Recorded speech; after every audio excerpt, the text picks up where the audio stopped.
On dit que c'est la faute des banques. Alors oui, c'est pas tout à fait faux, mais d'un autre côté, c'est fort court comme analyse.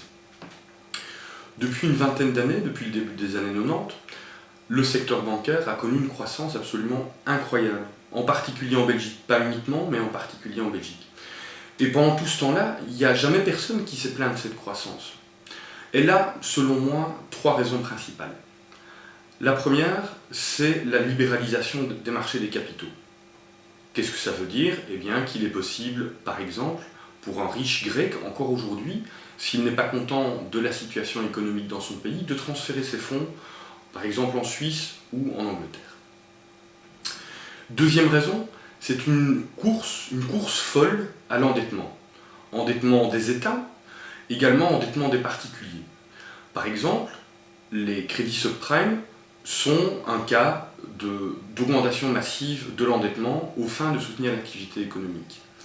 L'endettement des étudiants américains, qui représente aujourd'hui environ 1000 milliards de dollars, qui risque fort de ne pas être remboursé en totalité.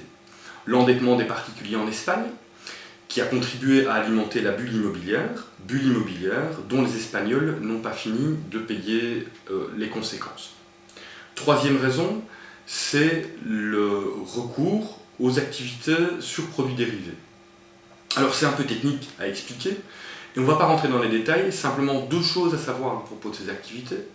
La première, c'est que ce sont des activités fondamentalement risquées, voire très risquées, et la seconde, c'est que, grâce, entre guillemets, aux produits dérivés, la frontière entre les activités bancaires classiques, emprunt, dépôt, et les activités dites de banque spéculative ou de banque d'investissement est devenue beaucoup plus floue, beaucoup plus perméable.